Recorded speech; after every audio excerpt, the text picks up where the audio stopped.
This is a video on line integrals and conservative and non-conservative vector fields. This is part 2. These are vector calculus concepts and examples. The topics in this video are conservative and non-conservative vector fields in two-dimensional space. We'll talk about potential functions, the fundamental theorem of line integrals, path independence and dependence in a vector field, and we'll look at a bunch of examples of line integrals in a 2D vector field. So just to reflect back on part 1, I had 2 examples in that video of some vector fields that I wanted to draw attention to the comparison. So the first one is minus y in the x component, and x in the y component generates this vector field. In this example, the magnitudes are actually getting larger, which is indicated by the color. They're getting larger as we go out to the away from the origin. The magnitudes get larger. But in this particular vector field, there is no potential function. There is no function whose gradient is this vector field. And contrast that with a vector field that looks very similar, but instead here I've taken the same component, negative y and x, but I've divided by this quantity x squared plus y squared in each component. So that is actually the magnitude squared of each of these vectors from the original one. So just by dividing by this quantity x squared plus y squared, we're getting vectors with the same directions, but actually decrease in magnitude as you go further away from the origin. And you can see that now that the bigger vectors are this lighter color, and they're near the origin, and they drop off in size as we go away from the origin. Now this particular vector field does have a potential function, and we looked at this in part 1. So let's take a look at this vector field and confirm that it is the gradient vector field for that arctangent function. So we'll confirm that the gradient for this function arctan y over x is a vector field corresponding to capital F. So finding the gradient means taking partial derivatives with respect to x and y in each component. So taking a derivative with respect to x of the arctangent of y over x, the derivative of arctangent is 1 over 1 plus the argument of the function squared. So that's 1 over 1 plus the quantity y over x all squared. And now we'll need to do the derivative by the chain rule, the derivative of the inside, the derivative of y over x, and that's minus y over x squared. Now simplifying this, multiplying the top by negative y, multiplying through the top and through the bottom, it simplifies to negative y over x squared plus y squared, which is the first component of our vector field. So that's good. So let's do a derivative with respect to y of the arctan of y over x, partial with respect to y. Again, derivative of arctangents, 1 over 1 plus the argument squared. So 1 over 1 plus y over x all squared. And again, by the chain rule, we'll take a derivative this time of y over x, but with respect to y. Taking a derivative with respect to y just gives me 1 over x. And now simplifying this, if we multiply across the top, we get 1. And across the bottom, we'll have x plus y squared over x. But now we can simplify this, multiplying the top and bottom by the common denominator, that is, multiplying top and bottom by x. So that gives us x over x squared plus y squared, which was the second component of our vector field. So that checks out. The gradient of the arctangent is this vector field f. So now we've confirmed that this function arctangent of y over x, its gradient produces a gradient vector field that is this vector field that we've been analyzing here. But this field will be conservative only on open, simply connected domains where the derivatives of each of its components are continuous. Looking back at part 1, this example that we studied in part 1, what does it take for a vector field to be conservative? There were really 2 things that we had to check. First of all, the derivative of the first component with respect to y has to equal the derivative of the second component with respect to x. We checked that. They were equal. That's what confirms the existence of a potential function. But then part 2, we also have to check that each of these components have continuous derivatives on an open, simply connected domain. And obviously, derivatives of these functions won't be continuous at the origin because these functions are not even continuous at the origin because they're undefined at the origin. So we found that there is a potential function, f of xy equal arctan y over x. Its gradient is the vector field, but this field is non-conservative on regions that include the origin, and it will be conservative on open, simply connected regions that don't include the origin. We also observed that line integrals are path independent on regions where the field is conservative, and they would be dependent on regions where a field is not conservative, and line integrals on closed paths that are simple closed curves that begin and end at the same point, don't cross each other, they'll be zero where the field is conservative. We've also observed that the field is irrotational where the field is conservative. So this is the vector field with component P and component Q. And in part 1, we did these derivatives. We did the derivative of P with respect to Y, and we got this result. The derivative of Q with respect to X, we got that result. And those two derivatives are equal, and that's why there is a potential function which happens to be the arctangent of Y over X. But these partial derivatives are not continuous on regions that contain the origin because they're undefined at the origin. So this field is conservative only on open, simply connected regions that don't include the origin. So let's run through a quick summary of these points from part 1 of the video. Given a vector field f defined on an open, simply connected domain whose components have continuous partial derivatives, we could say that that field is conservative if and only if there exists a function little f such that the gradient of little f is the vector field. Conservative vector fields correspond to vector fields for which there is a potential function whose gradient is the vector field, but this applies only on open, simply connected domains. Line integrals are path independent on conservative vector fields and path dependent on non-conservative vector fields. Line integrals on simple closed curves equals 0 on conservative vector fields and not necessarily 0 on non-conservative vector fields. Conservative vector fields are irrotational and non-conservative vector fields are rotational. So now let's do a few examples with this particular vector field and some line integrals within this field. For each of the following, we'll compute the line integral on the curve C of the field dotted with the differential in the position function. So first example, we'll take C to be a curve with a counterclockwise rotation on a circle with radius 1 about the origin with initial and terminal points at 1, 0. In part C, we'll do a clockwise rotation on the same circle with radius 1 about the origin with initial and terminal points also 1, 0. In number 3, we'll look at where C is a line segment that starts at the point 1, 1 and ends at the point 2, 2. Number 4, we'll take C to be two different line segments, the first starting at 1, 1 and extending over to the point 2, 1, and then the second that goes from that point 2, 1 up to the point 2, 2. Number 5, we'll look at where C is a semicircle with counterclockwise rotation from the point 1, 1 to the point minus 1, 1. And number 6, we'll take C to be a line segment that goes from the point 1, 1 to the point minus 1, 1. Number 7, we'll use the fundamental theorem of line integrals to compute this line integral where C is any curve on an open, simply connected domain that doesn't include the origin, that begins at the point 1, 1 and ends at the point minus 1, 1, and then we'll do the same thing applying the fundamental theorem of line integrals to compute this line integral where the curve C is any curve on an open, simply connected domain that doesn't include the origin and begins at the point 1, 1 and ends at the point 2, 2.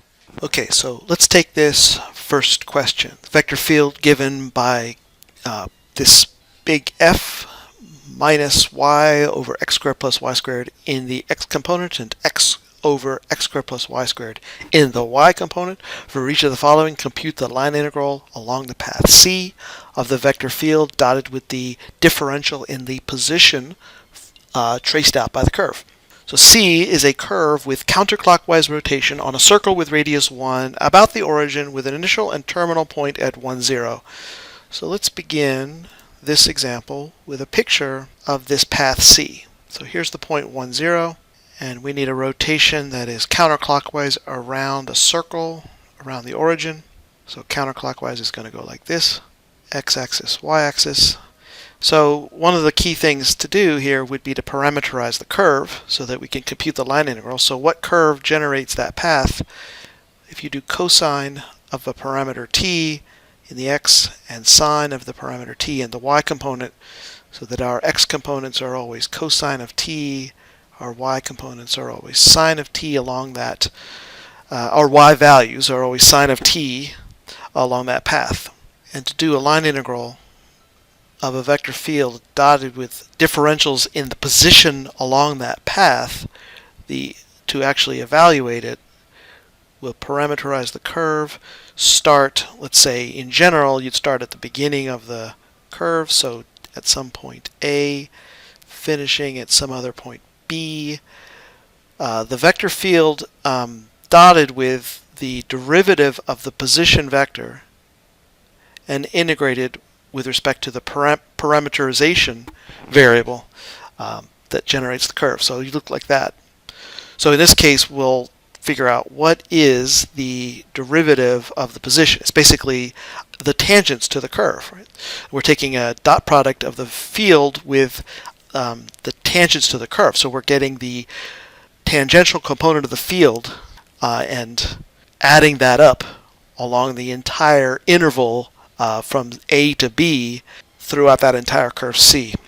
So the derivative of R is derivative of cosine, that's negative sine of t, the derivative of sine, that's cosine of t. So in this example, by the way, this parameterization is from 0 to 2 pi.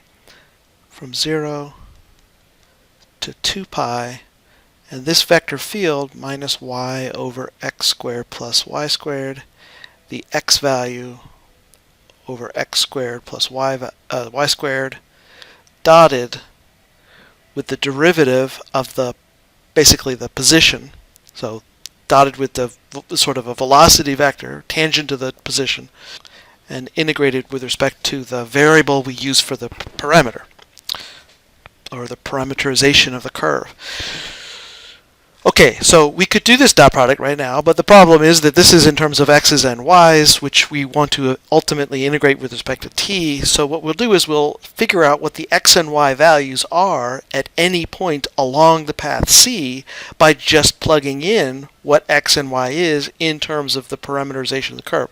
So I'm plugging in cosine of t and sine of t for x and y, then I'll do the dot product, and then I'll integrate. So remember, in my original parameterization of the curve, this is cosine, this is sine, this is the x, this is the y.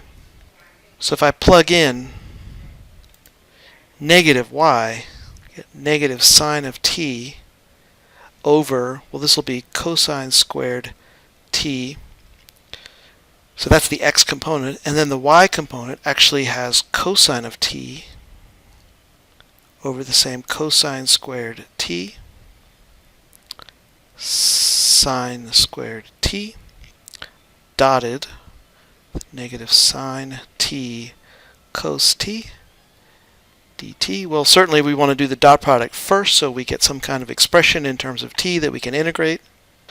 So when you do the dot product, of course, you multiply the first components. Well, you know what? Before I do that, obviously this here and here simplify beautifully. So let's do that first. Each of those expressions equal 1, of course, so they're gone. And now, when you do the dot product, negative sine times negative sine, that's sine squared. And cosine times cosine, that's cosine squared. Well, there it is again, that's equal to 1. So because this is constant, we could just multiply it times the length of the interval, so we get a positive 2 pi for that integral. Okay, what we just did was take that vector field and we integrated on a curve that passes counterclockwise around a circle with radius 1, beginning at the point 1, 0 and ending at the point 1, 0. This is the curve C. So we've just evaluated that field dotted with the position R along that path C, and we got the answer 2 pi for this curve C. So C is the curve that's a circle with a radius of 1 that rotates counterclockwise. And so it's not surprising it's positive. As we follow that path around the circle, we're adding up all the tangential components of the field in this circle, and that sum is 2 pi. Alright, so let's continue on with the same vector field. And number 2, we're computing this same line integral with the same field along the differential in position, but the curve now is a clockwise rotation on a circle of radius 1 about the origin with the initial and terminal points again at 1, 0. So this is our vector field.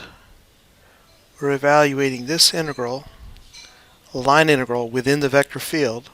The curve C is the circle with a radius of 1 clockwise about the origin. And we're starting at 1, 0, and we're going clockwise now, rotating around this way. So we might guess it's going to be the same number, but opposite sign. Or maybe it'll be negative, right? Because the tangential components of this curve, of a path along this curve, are going to be opposite the direction of the field vectors. So the work done by the field is going to be negative. We're moving against the field through this line integral. So let's now parameterize the curve. So to do this integral, we need a position vector to trace out the path. Now to get a circle that starts at 1, 0, goes clockwise around a circle with a radius of 1, we can do this in multiple different ways. This will work. That's a parameterization of the circle going clockwise from 1, 0 around with radius 1. Doing dot products in line integrals through vector fields to evaluate it. This is not the only way, but this is fundamental principle here would be to evaluate it by parameterizing the curve and doing a dot product with the derivative of that parameterization and integrating with respect to the parameter used. Which means that we're going to need, first of all, we're going to plug in the x and y components, and we're also going to need the derivative. So as we follow the path r through the field, we'll need to know what the x and y components, or the x and y components of the vectors are, so that we can actually evaluate this part right here. So x is the sine of t plus pi over 2. That's the x, right? The y, it's the cosine of t plus pi over 2. And then we're also going to need the derivative of r. Okay, the derivative of sine, that's cosine. And chain rule doesn't produce any extra factors here. And the derivative of cosine, that's minus sine. That parameterization that I created is one circle when you go from t equals 0 to t equal 2 pi again. Now, a key part of what I'm doing is I'm plugging in the x and the y values along the path into these functions, because I'm trying to do this dot product here, and so I need to know what the x and y values are at each point along the path. Right, so that's the vector field, and this is the derivative of the position vector. And along the path, we need to actually figure out what the x and y values are along that path. So for x and y, I'm plugging this x value in for x, and I'm taking the y values along the path and plugging them in for y. Now it's convenient that all of that's equal to 1 down there in the denominator. So there's the dot product that we need to do, and again, as I said, both of those denominators are equal to 1. That's really convenient here. So you might be able to see already where this is going. When we do the dot product, we'll get cosine squared. Actually, it's the negative of cosine squared. That's kind of important. The negative doesn't cancel there. It's cosine times cosine squared, but there's a negative, and then plus we'll get a negative sine squared. And of course that's negative 1, because you can factor out the negative, and cosine squared plus sine squared is equal to 1. So this is negative 1, and that's exactly how we get negative 2 pi as the answer. So yeah, it's not the same answer now rotating around the other way. When I did the first example, rotating counterclockwise, I got positive 2 pi when you go with the direction of the vectors. When you go opposite to the direction of the vectors, you get exactly the opposite sign. That's not surprising at all. The answer is negative 2 pi. And I think what's kind of interesting here is the fact that if it had been a conservative vector field, the answers would have been the same. And they're not the same. Even though there's a potential function, it's not a conservative vector field on a region that includes that origin. On an open, simply connected region that contains the origin, it's not conservative. And so it's turning out that these line integrals are path dependent. We're getting a different answer depending on a different path. Even the curve is the same, it's a different path when you go clockwise versus counterclockwise. So the answer was positive 2 pi going this way in number 1, going counterclockwise. It's negative 2 pi going clockwise around the same curve. Let's move on to question 3. All right, let's try a different path from 1, 1 to 2, 2, same vector field. Basically following this path from the point 1, 1 to the point 2, 2. This is our curve C. We're going to need to parameterize this curve, and one way to make that work is just 1 plus t and 1 plus t. So as t goes from 0 to 1, we'll go from 1, 1 to 2, 2. So we'll need the derivative, and that's easy. Derivative with respect to t. It's basically kind of like the speed. It's moving at a speed of 1 unit per unit. Path is being traced out 1 unit per unit. Well, that's actually in the x and the y components. A separate little thing here. The magnitude, I should say, this is the velocity. The actual speed doesn't really matter here, but it's actually the square root of 2. So it's actually going a distance of square root of 2 per unit of time. That's actually the distance from the point 1, 1 to 2, 2, but that's a separate issue. Okay, what else do we need? We'll have to plug into our integral. So we're going to go from the initial value of the parameter to the final value. We'll actually plug into the vector field the x and y components. The vector field was this now very familiar function. The derivative now of the position vector is this 1, 1 vector. So this is sort of like the velocity vector. So the speed was root 2, but the velocity is 1, 1. So what we're going to actually have to do is plug in the x component of the position in for x in the field vector, and of course plug in the y values in for y. It's convenient that they are all the same here. And dotting with 1, 1 is easy. We'll just get the sum of these two components. So before you multiply that all out, look what's going to happen. The top and the bottom are going to the numerators are going to cancel each other, and it goes to 0. So these are common denominators. So we can just add the numerator, which is 0. The bottom isn't 0 at all for any values of t. Well, okay, for any values of t between 0 and 1. So it's 0 in the entire interval from 0 to 1. So this is just 0. Okay, so that particular line integral is 0. So how could that be 0? What's actually happening is because I happen to pick a segment that is exactly at 45 degrees to the x-axis. Actually, the field vectors are perpendicular at every point along that path, because these field vectors, they're all perpendicular, they're all concentric circles, or they follow concentric circles. So the component of the field vector parallel to the path is basically 0 all the time on the entire path from 1, 1 to 2, 2, so it adds up 0 total. So the line integral on that path is 0. Alright, now moving on to number 4. The curve C is made of two different line segments, first starting at 1, 1 and extending to the point 2, 1, and the second starts at 2, 1 and extends to 2, 2. So we're going from the point 1, 1 over to the point, so a horizontal segment, and then we're going up to the point 2, 2. So we really have two, in order to parameterize this, we'll need to make up two segments, C1 and C2. So let's do the first one, C1, first, and we'll need to parameterize that. So in this case, the y value is staying the same, always 1, and the x value goes from 1 to 2. So obviously the x is 1 plus t, the y is always 1, and we'll need the derivative with respect to t. The derivative with respect to t would be 1, 0. So if we call this part A and we call that part B, we'll break this up into two parts. We'll do A first.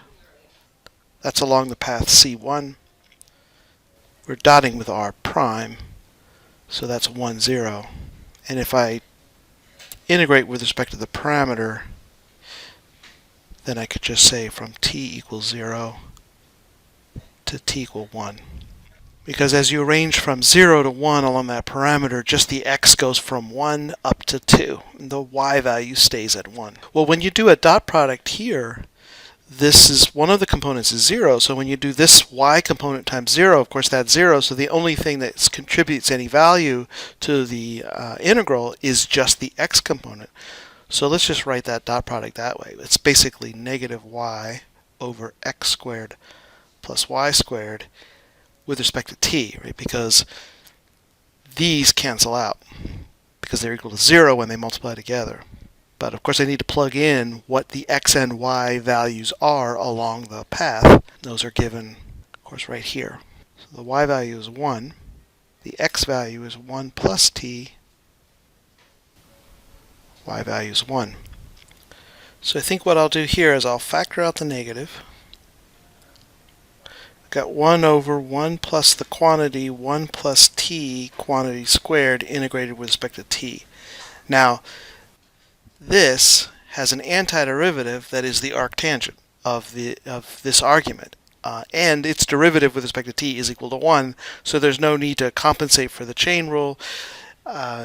You could do a substitution, u equal 1 plus t, but it's straightforward. I think at this point we could just say basically you get arctan of the quantity 1 plus t, technically over 1, but that means we wouldn't have to write it, evaluated at t equals 0 and t equal 1. You notice, of course, I copied the negative here. Okay, so I'm going to plug in 1 and 0. So this will be negative arctan of 1 plus 1, that's 2, minus, how about if we just factor the negative out of the whole thing? Because there's also a negative in the fundamental theorem of calculus. So when I plug in 0, I get the arctan of 1. Okay, the arctan of 2 is not something that we can evaluate exactly, or we don't need to anyway. Not now, because of what's coming in the next step. So let's just leave it as this. We'll say negative of arctan of 2 minus the arctan of 1, that's pi over 4. Alright, so we could just leave it as negative arctan 2 plus pi over 4, which that is just the component along path C1. That is the tangential components of the field added up all along path C1, but we still need to add up the values along path C2, and if you're thinking ahead what it might be, well, you might know what it should be if we combine C1 and C2 based on the answer in the previous question, in number 3. Let's see what we get. So let's go path, or part B of this question. Part B is integrating along path C2. Well, what I have to do first of all is parameterize that curve. So that segment along path C2, maybe I can fit it over here. I'll say C2 has a position vector r that would actually remain 2 in the x component, and it would go from 1 plus the t value. Well, when t is 0 to t equal 1, that'll take you from 2, 1 to 2, 2. So now in this second part, the x remains 2, and the y takes on the value 1 plus whatever the t is, and now r prime, it'll be 0 in the x component, and it'll be 1 in the y component. So from 0 to 1 in the parameter, field's the same. We'll actually take a dot product with the derivative, which is this vector 0, 1 now. See how that changed? It was 1, 0 before, and now it's 0, 1. Which means that we really only need the y component after we do the dot product. This first component times 0 is going to be 0. So we end up with 0 to 1 in the parameter t of the value x over x squared plus y squared. So we're only adding up the y components here in this dot product. But we need to know what those x and y values are in that y component in terms of the parameter. And so in this case, right, the x is actually 2 and the y is 1 plus t. Alright, so a little bit of Calc 2 here. Let's see. That's 2 over 4 plus 1 plus t squared, all quantity squared. Well, it'll be convenient to factor out the 2. 1 over 4 plus 1 plus t quantity squared. And this is actually a form that also goes to arctan. Now to integrate this, what I'll do is I'll use the form from Calc 2. If you had 1 over a squared plus x squared dx, that's going to go to 1 over a tan inverse, or arctan, of x over a, plus a constant if it's an indefinite integral. So here we have a definite integral. We don't need the plus c. We'll say 2 times. And in this example, basically it's like the x in that formula is the 1 plus t, and a equal to 2 in this example. So if we got a equal to 2, so what we'll end up with is arctan, actually I should say 1 over 2, right? Because you have to have that 1 over a. So we'll get 1 over 2 first. 1 over 2 arctan of 1 plus t all over 2. And that's evaluated at 0 and 1 and subtracted. So, okay, those 2's cancel. So that means we have arctan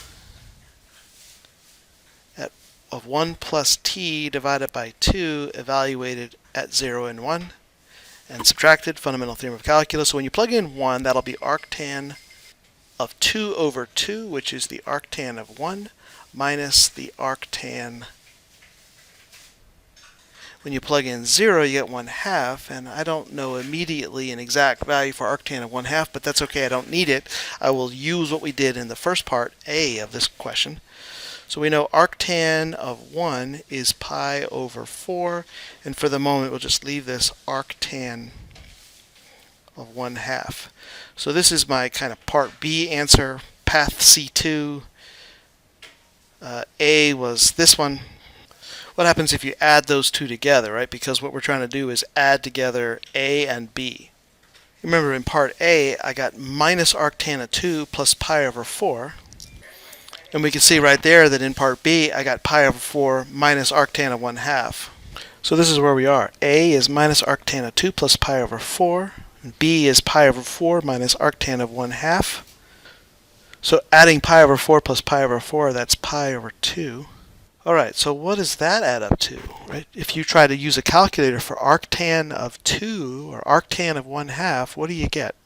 Neither of these is giving us an exact value on the calculator, either in radian or degree mode. There's not angles that we recognize, but you can do a pretty neat little trick here. Say theta 1 is the arctan of 2. So that puts theta 1 right here. Opposite side 2, adjacent side 1. Theta 1, you could say the tangent of theta 1 is opposite over adjacent 2 over 1, right? So that matches the picture right there. Theta 1 is this angle here in this triangle. Let's call theta 2 the arctan of 1/2. So actually I could see theta 2 right here, because the adjacent side is 2 and the opposite has length 1. And look, these angles theta 1 plus theta 2 have to be pi over 2 in radians, 90 degrees. It forms a right angle. So if you factor out that negative and say arctan of 2 plus arctan of 1/2 plus pi over 2, this is pi over 2. So this is the negative of pi over 2 plus pi over 2, and that's 0. And it should be the same, because that's what we got when we did the integral on the straight line path here. We got 0. So if we create a open simply connected domain that doesn't include the origin, we have a conservative vector field here, and line integrals should be path independent. So if you follow this path C that goes in a straight line from 1, 1 to 2, 2, it'll be the same answer as if you took a different path from 1, 1 to the point 2, 1, and then from the point 2, 1 to the point 2, 2. You should get the same answer either way. And we did. We got 0 following the straight segment. And we actually get 0 if we break it up into two paths, C1 and C2. So now for question 5, let's take C to be a semicircle with a counterclockwise rotation from the point 1, 1 to the point negative 1, 1. Here's the point 1, 1, and here the point negative 1, 1. So if we're doing a semicircle with a counterclockwise rotation, this would be the center of the circle here at 0, 1. So that circle would have a radius of 1. So it would pass through this point 2, 0, 2. So that's the path C going from the point 1, 1 here all along this way to the point negative 1, 1. So we'll need some way to parameterize this curve. What works here is cosine of t and sine of t plus 1. So basically it's the same thing as a circle centered at the origin. We're just pushing the y value up 1 unit. So we'll need a derivative in order to do the line integral. So the derivative of cosine, that's minus sine. The derivative of sine, that's cosine. Of course the plus 1 doesn't have an effect here. When we plug the position into the vector field, we'll have to remember this x and this is the y. So now this line integral from 0, actually in this case, let's see, we're going from 0 to pi, just for a half semicircle. So plugging in the derivative here, the derivative of the position vector, and plugging in the x and y values here, I need to remember x is cosine t and y is sine t plus 1 along that path. So that's still the vector field with x and y plugged in. This is the tangent vector to the path. So let's do the dot product and see if it simplifies. We need to multiply this guy times that guy. So the negatives cancel and we actually get sine squared t plus sine t on the top, and on the bottom it's just cosine squared t plus, well we can't square without, have to FOIL it out, so let's just leave that for the moment. And then plus, now of course we're going to multiply this guy times this guy, so that's cosine squared t on top, and on the bottom cosine squared t plus sine t plus 1, and didn't need to multiply out the bottom there yet because these are a common denominator. So we actually have cosine squared plus sine squared, so that's actually 1. So we have, let's say, sine t plus 1 on top, right? Because these two combine to make 1. On the bottom we have cosine squared t plus the quantity sine t plus 1 squared. Now, alright, let's see what happens if we FOIL out the bottom, because it looks like we might be able to get another cosine squared plus sine squared. So we've got a single sine t plus 1 on top. We've got cosine squared t plus sine squared t plus 2 sine t plus 1. If you FOIL out that denominator right here, if you FOIL that out. Okay, so this is good because you have here cosine squared plus sine squared makes 1. So we have in the numerator sine t plus 1. We have in the denominator 1 plus 1 makes 2. So you really have 2 sine t plus 2, right? Because I'm adding this is equal to 1, plus 1 makes 2. Now I'm going to factor out the 2 in the bottom. And I just messed up the bound, so that was actually originally, that was just pi. So we have an integral from 0 to pi, let's say sine t plus 1 over 2 factors out, you've got sine t plus 1. So that's nice because these are the same and they cancel, so that means it's 1/2. Let's say integral from 0 to pi of 1/2 dt, that's a constant times the length of the interval. Okay, so pi over 2. So that's integrating that line integral through that vector field on that path C, and you get pi over 2. Number 6 is C is a line segment from 1, 1 to minus 1, 1. It says from 1, 1 to minus 1, 1. That means that we've got this orientation in the direction. It's going from the point 1, 1 to the point minus 1, 1, and we just actually did this line integral. That was pi over 2, and so you might wonder, well, it's going to be pi over 2 as well, following this path directly straight along this segment, so long as it's a conservative vector field defined on an open, simply connected domain.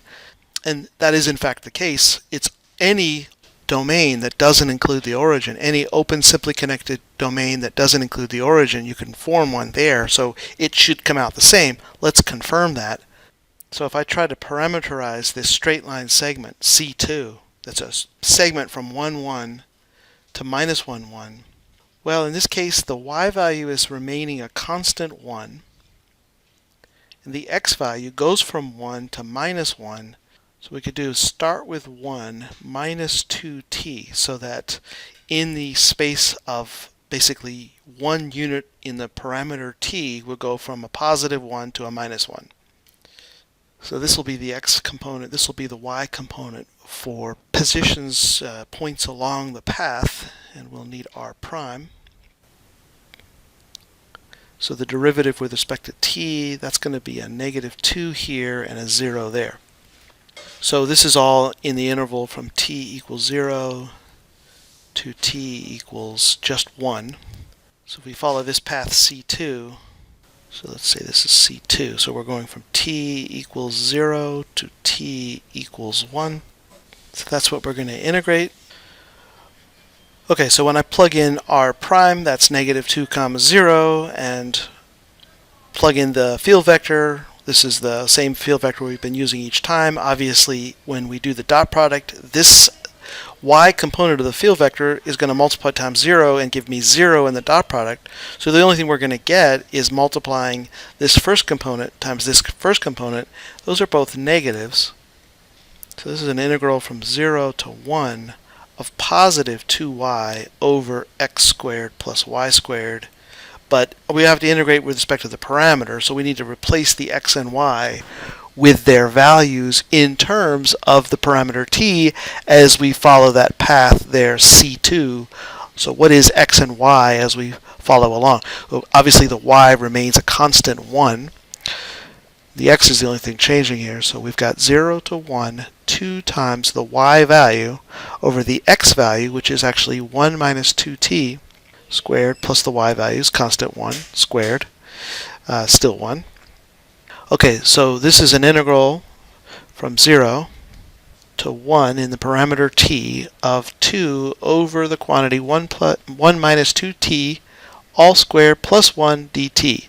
Okay, so we could FOIL this thing out. However, its derivative is a constant, so we could actually do a substitution here and get it to a form that goes in with inverse tan.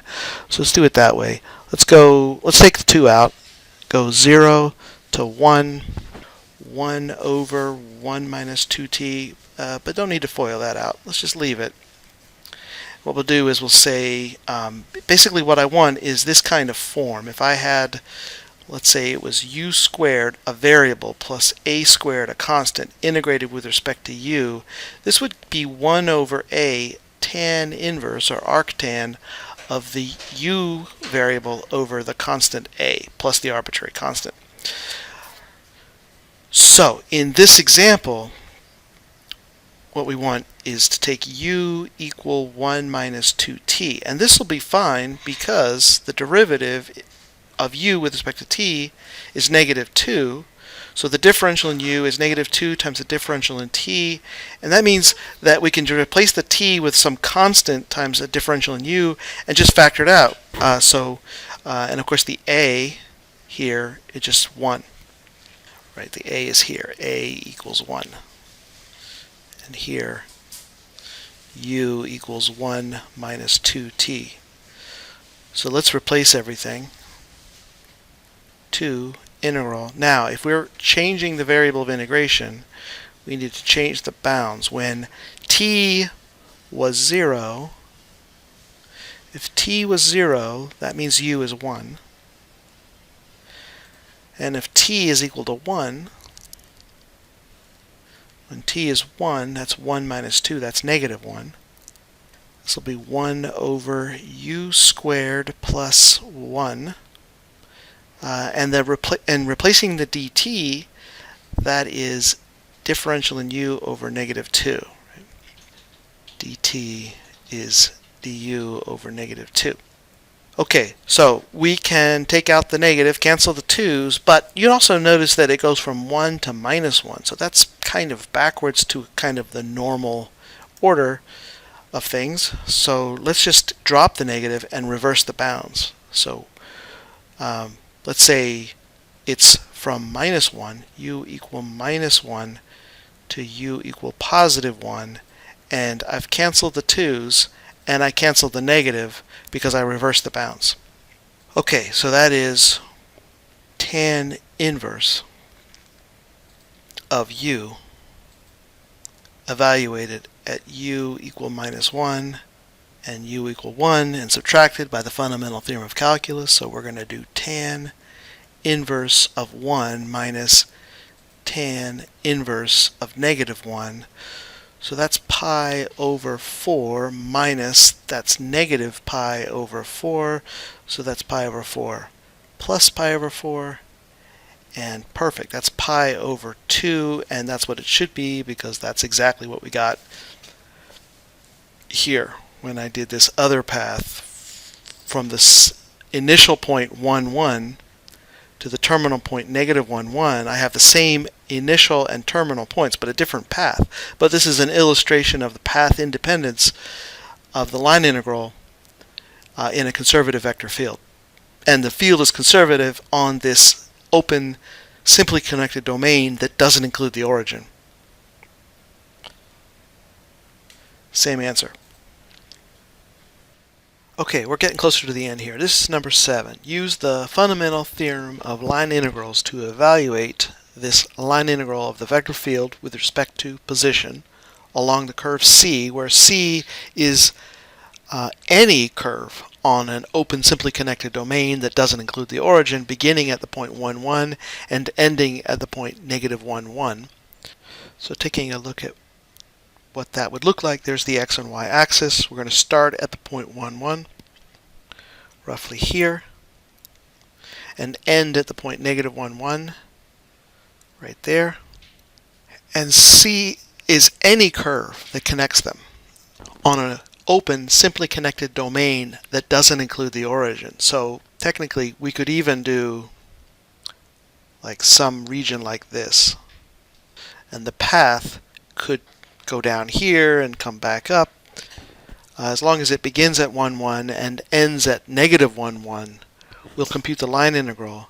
And we'll do that with the fundamental theorem of line integrals, which means that we won't actually have to parameterize the curve. This is all because we have a potential function, f, whose gradient is the vector field. That potential function, of course, is arctan of y over x, right? Because the gradient of this function is the vector field. The gradient of f is the vector field, big F.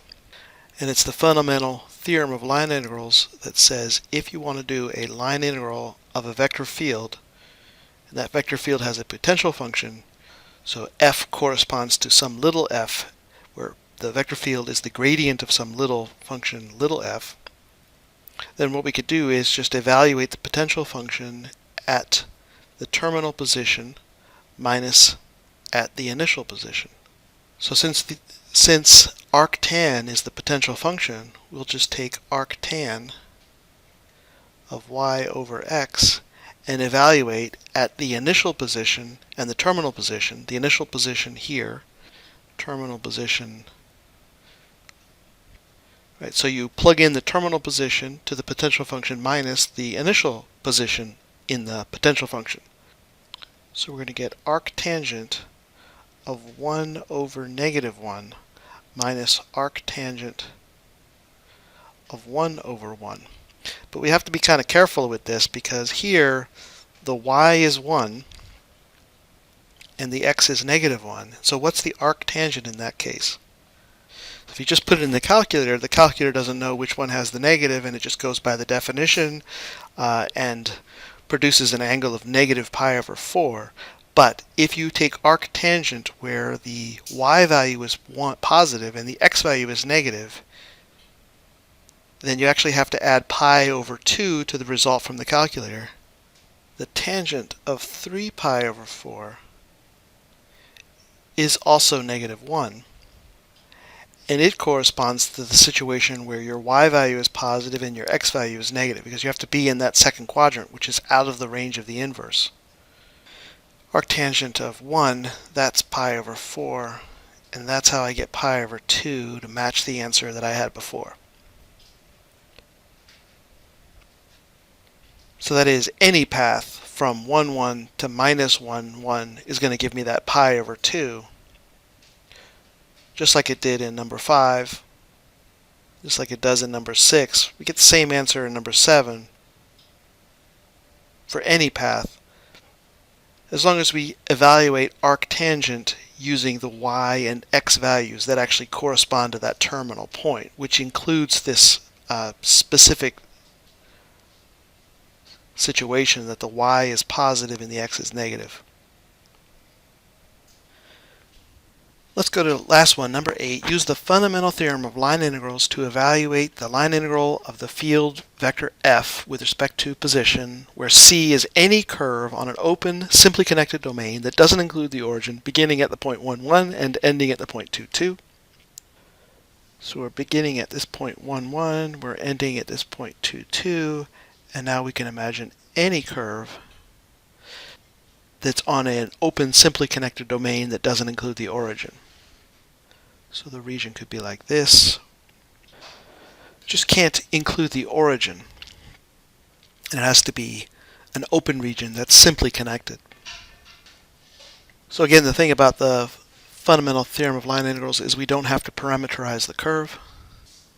We just need to know the starting and ending points. It has to be a conservative vector field, and that's what gives rise to the potential function.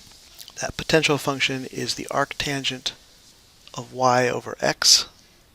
That's because the gradient of that potential function is the field vector, the vector field that we're working with, this guy. So for any curve, it'll just be that arctangent function y over x, where we just evaluate at the initial point and the terminal point and subtract them. Okay, so this is arctangent of 2 over 2 minus arctangent of 1 over 1, and this is pi over 4 minus pi over 4. So that comes out 0, just like it did in the previous examples where we took specific paths. Back in question 3, I took a direct straight line path from 1, 1 to 2, 2, parameterized the curve, and I got a value of 0. And then in number 4, well, we actually took two segments that went from 1, 1 to 2, 1, and then from 2, 1 to 1, 1, and added those two together. And together that produced a result of 0. And that's what we got in number 4. And now we realize that you would get a value of 0 on any path that started and ended at those points, as long as it was defined on an open, simply connected domain that didn't include the origin. because any open simply connected domain that doesn't include the origin in this case, this vector field is conservative. And when it's conservative, therefore it has a potential function that you could just apply the fundamental theorem of line integrals. Alright, and so that wraps up those 8 questions that I had intended to go through, but I thought maybe finally here a question might arise regarding the continuity of these functions. In number 7, if you look back at that question, it says, use the fundamental theorem of line integrals to evaluate the line integral on the path C of this vector field dotted with the differential in position, where C is any curve on an open simply connected domain that doesn't include the origin, beginning at the point 1, 1 and ending at negative 1, 1. So any curve, so you can imagine a curve perhaps like this, and here I've sketched out a simply connected domain. It doesn't include the origin. And so for that particular vector field, this is the potential function. We can now recognize this is actually a 2-argument arctangent, so it really matters whether the x or the y is positive or negative in evaluating those in evaluating the arctangent. So the fundamental theorem of line integral says that you can just evaluate the potential function at the terminal and initial points, and I did that with the negative 1, 1 as the terminal point and 1, 1 as the initial point.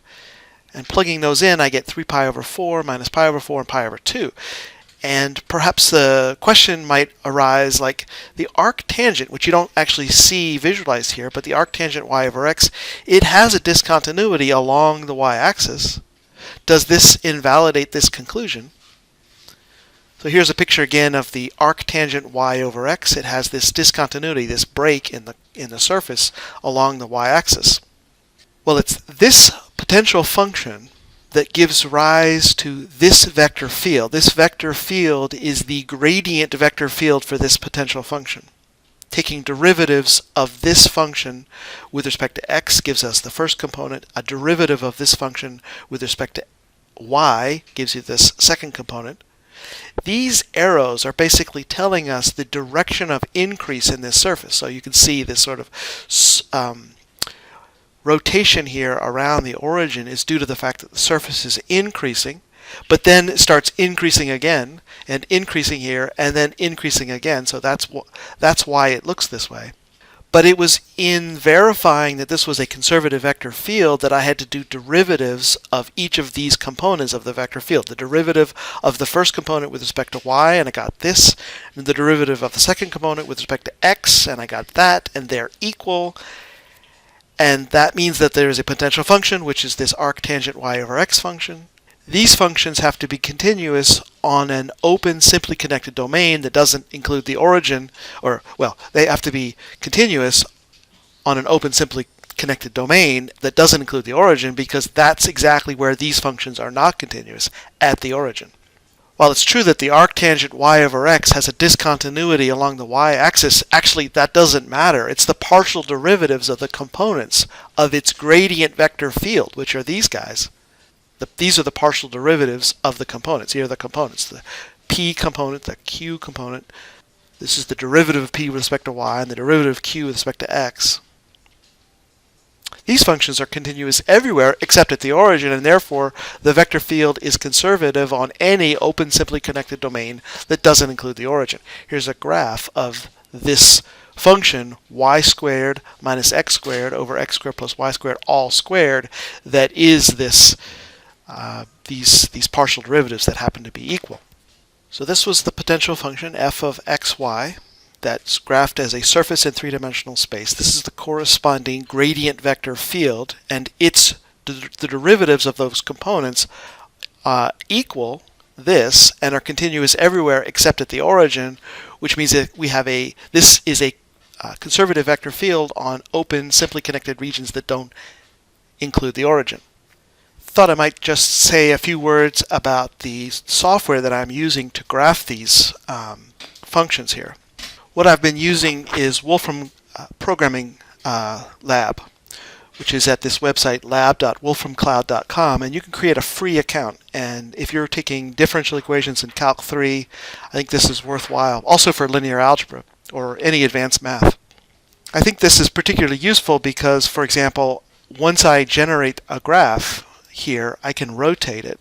And I think, for example, in this case, this is nice because what we're seeing is that we're approaching the value of pi over 2 as we approach infinity for the arctangent, and minus pi over 2, and how that we can sort of sort out the connection between this function and the surface nice, because we can rotate it around, which you might be able to do, for example, with some other function, with some other graphing tools. For example, here's GeoGebra, but you notice what it's doing is it's connecting those two discontinuities in the surface. Not necessarily a problem, but it's sort of nice to see how Wolfram Programming Lab is getting that correct, that there really is a discontinuity there. This is another website that I like using for graphing 3D surfaces, but it's doing the same thing. It's still a very useful tool. This is pretty nice to be able to zoom in like that. But it is doing something that is actually incorrect by connecting those two, by connecting the discontinuity in the surface. I mean, I think bottom line, it's just nice to be able to have different tools and analyze, with different tools. But so this, and my point is, this is a nice one to use. What I've done here is graphed this partial derivative of the components of that vector field. Graphing this function here, y squared minus x squared over x squared plus y squared all squared. Graphing that in GeoGebra, might want to start with a parenthesis. It's kind of interesting to look at that surface here also. And now in Math 3D. Alright, so there it is. Interesting, right?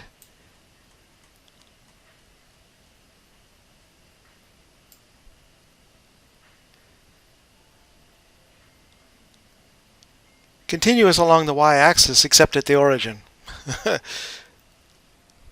Alright, pretty fascinating. So that's the end. Thank you very much for watching. I hope it's been a helpful and instructive video.